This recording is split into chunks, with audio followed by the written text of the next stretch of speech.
Listen to me. I'm gonna get off the phone right now, and I am going to let you professionals look at the situation and come back to me with a solution. No matter what nobody said. That is Diddy, panicking on camera, begging his own lawyers for a way out, days before his arrest. Footage he never wanted a single soul to see. And the man who made sure the entire world saw it? 50 Cent. But Diddy is not the only one. He can still write a verse, but his verse always has drug dealer references in him when he's admitted to being a correctional officer. Rick Ross, exposed. Floyd Mayweather, humiliated. Jim Jones, financially gutted on a leaked phone call. Ja Rule, career ended. And through all of it, one man, same method, every single time. It's come to my attention that everyone's calling me a troll. Some said even the king of trolls. First of all, I'm flattered. See, what 50 Cent does is not random trolling. It is not petty beef. It is a system, a repeatable three-step blueprint he has used to dismantle 6 different people across 6 different industries. And in this video, we are breaking that system down piece by piece. Listen to me. I'm gonna get off the phone right now, and I am going to let you professionals look at the situation and come back to me with a solution. No matter what nobody said. That is Sean Diddy Combs, on camera, talking to his own lawyers, days before his arrest. Footage he never wanted you to see. The man who made sure you saw it? 50 Cent. That is Rick Ross, getting his entire persona dismantled in 6 seconds. Same man, same method. And that, right there, is the man who did all of it, telling 120 million Super Bowl viewers that he knows exactly what they call him, and he considers it a compliment. But here is what most people miss. Diddy is not the story. Rick Ross is not the story. The individual beefs and the individual targets are not the story. The story is the system underneath all of them. A repeatable, methodical, devastatingly effective process that 50 Cent has used to dismantle Rick Ross, Floyd Mayweather, Ja Rule, Jim Jones, Diddy, and now potentially Jay-Z. 6 different people, 6 different vulnerabilities, every single one exposed, using the exact same blueprint. That is what this video's about, not the drama, the architecture behind the drama. And the system has 3 steps. Step 1. Identify the single most damaging vulnerability, a specific, provable contradiction between who they claim to be and who they actually are. Step 2. Collect the receipts, footage, records, phone calls, third-party testimony that exists independently of anything 50 Cent says. Step 3. Deliver through entertainment, content so engaging that millions of people voluntarily watch, share, and spread it. 3 steps, every time.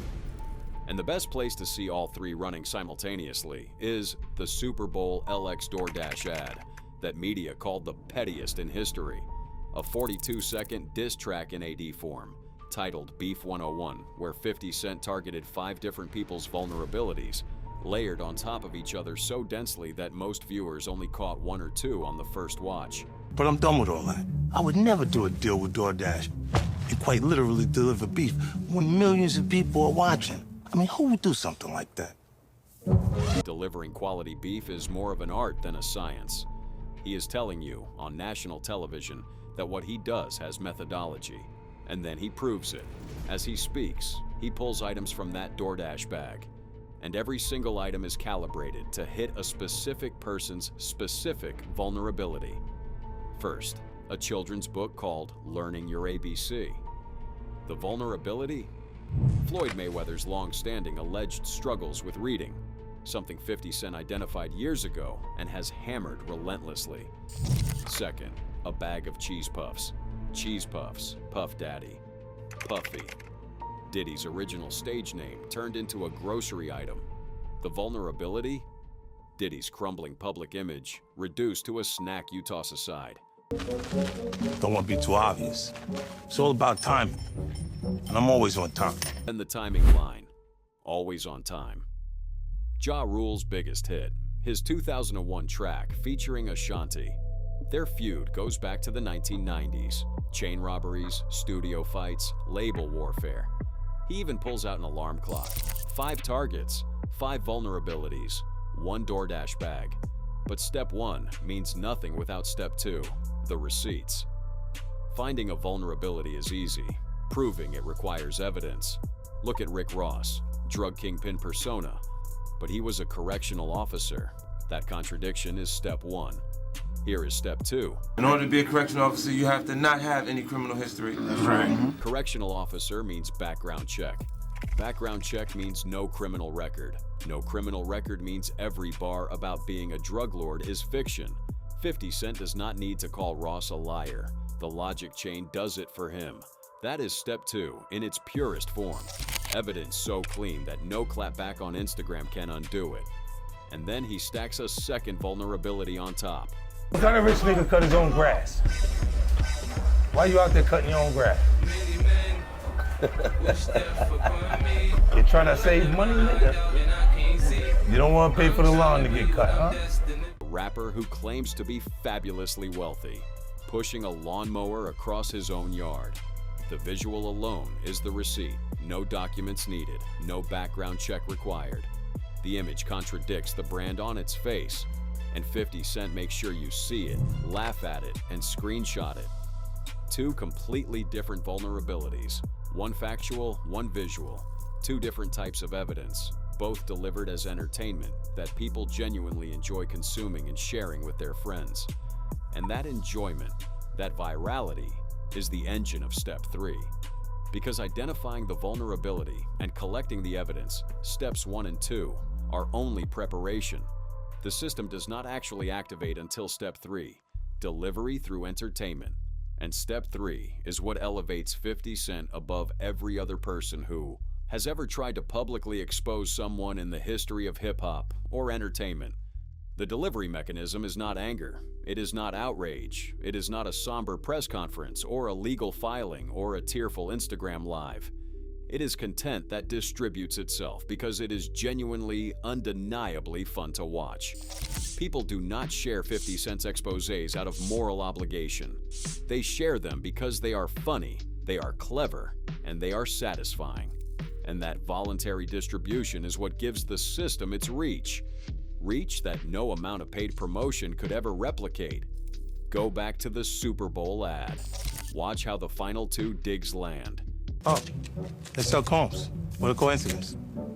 No matter what kind of beef you have going on this weekend, remember DoorDash delivers. Hair Combs. Combs. Sean Combs. He tosses them aside with a smirk. Plausible deniability so thin it might as well be transparent. The audience does not need to be told what the reference means. They see the Combs.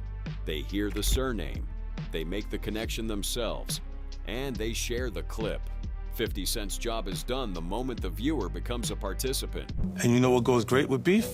A bottle of this beautiful Branson Cognac, aged 4 years or 50 months. Who's keeping count? 4 years is 48 months, not 50. So why 50? Because 50 is his name and his brand. And because Diddy received his sentence following his 2025 conviction. And 50 Cent is referencing that sentence on live television while promoting his own cognac against Diddy's former involvement with Ciroc. 3 layers: brand promotion, rival destruction, cultural commentary. In one sentence, during the most expensive advertising real estate on the planet. The exposure is the entertainment. The entertainment is the exposure.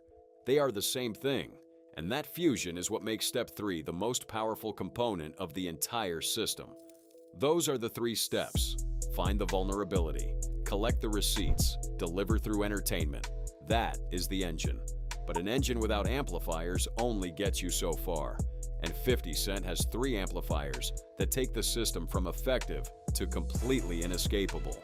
If the last section was the foundation, find the vulnerability, collect the receipts, deliver through entertainment. Then this section is about the force multipliers. The techniques 50 Cent layers on top of those 3 core steps that take the system from effective to virtually inescapable, because the 3 steps alone would make anyone dangerous. But 50 Cent does not stop at dangerous. He adds 3 amplifiers that make the system self-sustaining, self-distributing, and nearly impossible to defend against. Plausible deniability, third-party validation, and timing. Let's start with plausible deniability. because it is arguably the most elegant weapon in 50 Cent's entire arsenal. Think back to every single dig in that Super Bowl commercial. He pulled out a children's book, but never said Floyd Mayweather. He pulled out cheese puffs, but never said Puff Daddy. He said always on time, but never said Ja Rule. He tossed Combs aside, but never said Sean Combs. He referenced 50 months, but never explicitly connected it to a prison sentence. Not once, in any of those moments, did he name a single target. And that is not an accident. That is the amplifier, working exactly as intended. Because when you name someone directly, you give them a clear target to respond to. You create a one-on-one confrontation where the other person can engage you on equal footing. But when you leave the name out, when you force the audience to fill in the blank themselves, something fundamentally different happens. The audience becomes a co-conspirator. They feel clever for catching the reference. They share it to prove they caught it. They explain it to people who didn't. And suddenly, instead of two people arguing, you have millions of people voluntarily distributing the exposure for you. The message spreads not because 50 Cent pushed it, but because the audience pulled it. Plausible deniability is not just a legal shield, it is a distribution engine. But the second amplifier, third-party validation, is even more devastating in practice. Because when 50 Cent personally says something about someone, the target and their supporters can always wave it away as personal beef. Of course he said that. They don't like each other. That dismissal is available as long as 50 Cent is the only source. But when a third party, someone with no dog in the fight, no history, no rivalry, independently confirms the exact same thing, that escape route vanishes. The accusation becomes corroboration. The opinion becomes evidence. And the Jim Jones situation is the purest, most clinical demonstration of this amplifier in action. 50 Cent did not go on Instagram and say, Jim Jones is broke. He did not record a video mocking Jones's business. What he did was far more effective. He shared an actual phone call with the owner of the building where Jim Jones runs his podcast. Not a summary, not a paraphrase, not 50 Cent's version of events. The actual audio of a landlord, a businessman with zero personal beef, explaining in his own woe. RDS, what was happening behind the scenes of Jim Jones's media operation. Trying to build it, but he won't sign the lease. He's like, I don't like these terms. I want like 6 months of build out and ridiculous bullshit. Jim Jones projects an image of a successful media mogul. The building owner, or someone with zero personal beef, zero rivalry, zero reason to lie, is describing a man who won't sign a basic lease. That is not 50 Cent's opinion. That is a third party's documented experience. And the building owner kept going. So half of the content he's creating, if you want to buy that too, I'll sell you half the company. He's not a business. He's like insane. He's not a business. 4 words from someone who has dealt with Jim Jones professionally and arrived at a conclusion that no amount of social media posturing can undo. I'm going to say it in a short way. At least 80,000, if not 180,000. And then the financial picture. $80,000 to $180,000 in unpaid obligations, confirmed by the person who was owed the money. 50 Cent did not editorialize. He did not add commentary or spin. He released the call and let the third party do the exposing for him. The gap between Jim Jones's projected image, the media mogul, the podcast king, the brand builder, and the documented reality of unsigned leases, withheld financials, and 6-figure debts. That gap is where the damage lives. And by letting someone else illuminate that gap, 50 Cent made the damage bulletproof. You cannot dismiss the landlord's testimony as beef. You cannot accuse a building owner of clout chasing. The third-party amplifier transforms the system's output from an accusation into an established fact. That brings us to the third amplifier, and the one 50 Cent may understand more deeply than anyone else in public life: timing. The when of an exposure matters as much as the what. Release information too early, before the public is paying attention, and it fades into noise. Release it too late after the conversation has moved on, and nobody cares. But release it at the exact moment when the target is most vulnerable and the audience is most receptive. That is when exposure becomes inescapable. 50 Cent said it himself in the Super Bowl ad. It's all about timing. He was not being cute. He was describing a core operating principle of the system. Look at Floyd Mayweather. The vulnerability, alleged illiteracy, had been whispered about for years. 50 Cent did not deploy it casually or off the cuff. He waited.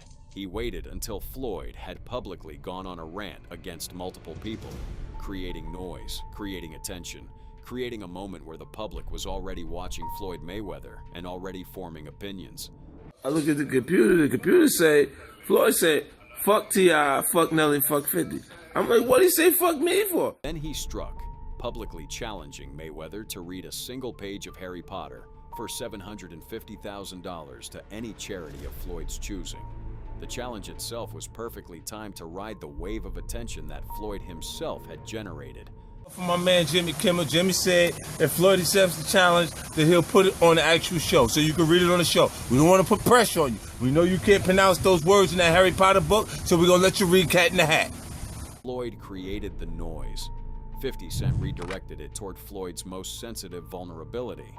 And when Jimmy Kimmel called to say Floyd accepted and it would happen on the show, 50 Cent made a timing decision that was even more devastating than the original challenge. They downgraded the book from Harry Potter to Cat in the Hat, a book written for 6-year-olds. The downgrade was announced publicly after Floyd had already committed, guaranteeing maximum visibility for the implication that the original challenge was already too difficult.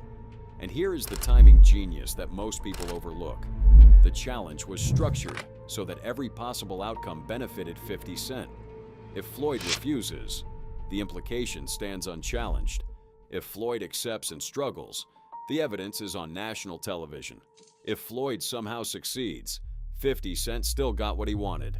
Floyd Mayweather reading a children's book on Jimmy Kimmel because 50 Cent dared him to. There was no clock on the board where Floyd could win. The game was rigged before it started. That is the system with all three amplifiers engaged.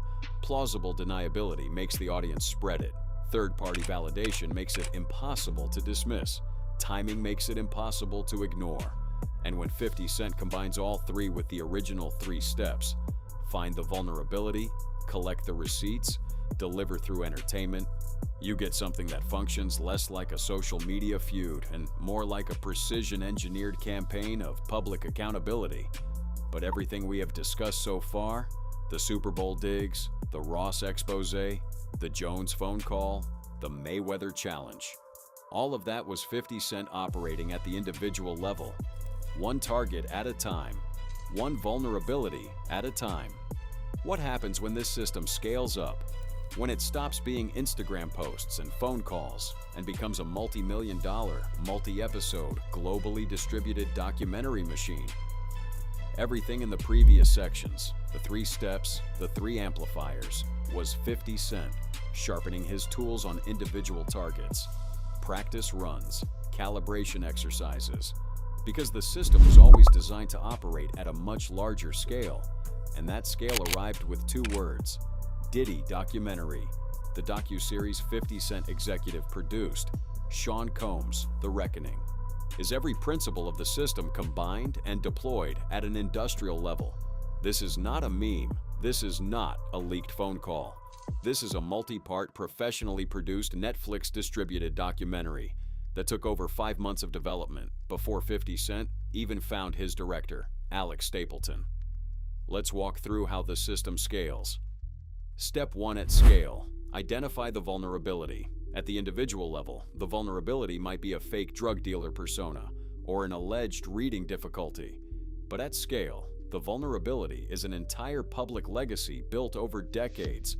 Diddy's vulnerability was the yawning gap between the carefully curated image, the mogul, the hitmaker, the culture shaper who hosted the parties everyone wanted to attend, and the allegations that had been accumulating in the shadows for years.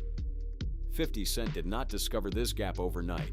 He saw it long before the public did. When asked whether the pre-existing beef drove the project, his answer revealed just how early he had identified the vulnerability. But Curtis, people know about this very public, long-standing feud that you've had with Sean Combs. So what brought you to this project? Well, Was there anything that surprised you when you were watching the No. footage?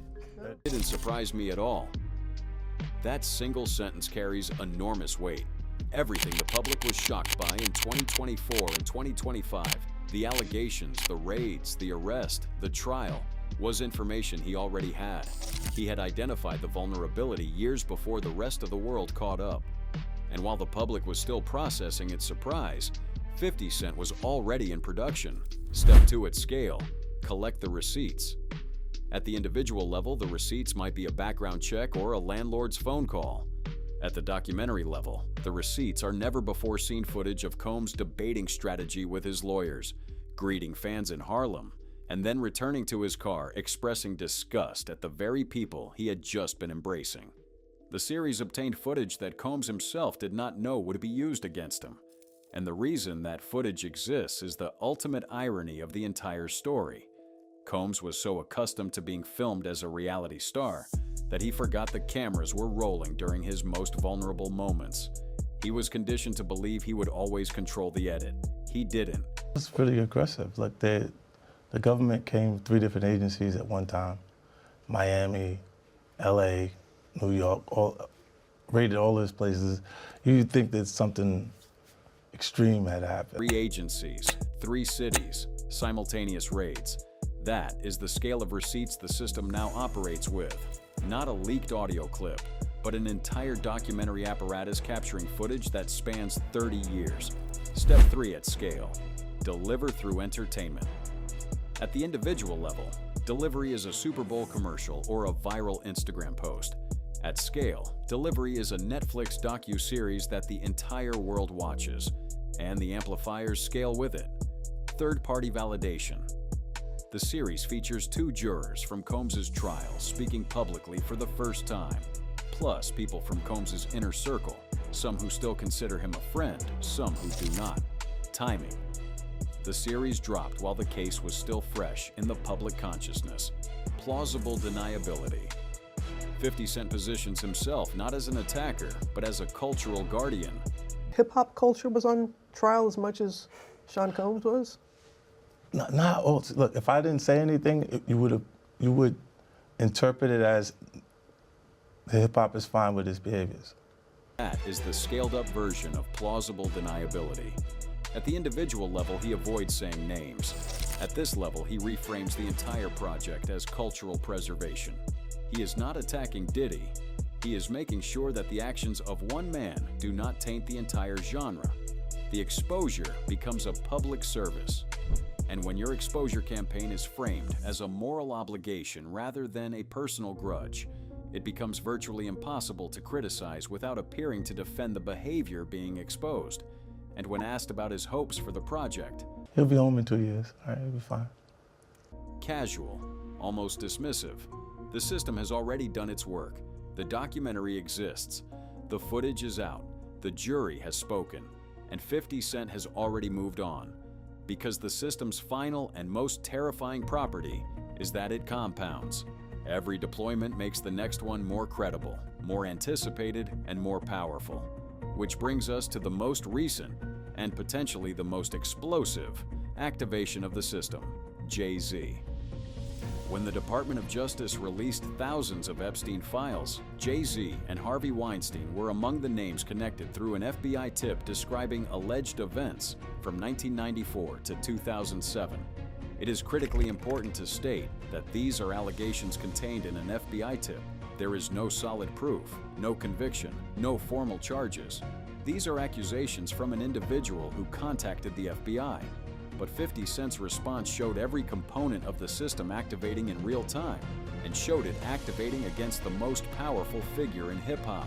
50 Cent has decided to weigh in on the Jay-Z Epstein files that got released, which was no matter of time. I mean, this guy is immediately on it. Step 1. Identify the vulnerability. Jay-Z's proximity to multiple figures now facing serious legal consequences. He was close to Diddy. He was close to R. Kelly, who is locked up. He was close to Harvey Weinstein, who is also locked up. 3 individuals in his orbit, all convicted of abuse or related charges. That pattern is the vulnerability, not proof of wrongdoing, but a proximity pattern that the public was already whispering about before the Epstein files dropped. Step 2. The receipts. In this case, they already existed in government documents. The FBI tip was right there in the DOJ release. 50 Cent did not need to find the receipts. The Department of Justice provided them. He posted photos of Jay-Z on Instagram with a caption that read, "Damn, they got your man Jay in the Epstein files. I gotta do a doc on this." Step 3. Delivery through entertainment. Not a diss track, not an angry rant, but the promise of another documentary. The same format that just dismantled Diddy's entire legacy, now aimed squarely at the most powerful, most connected, most legally resourced figure in the history of hip-hop.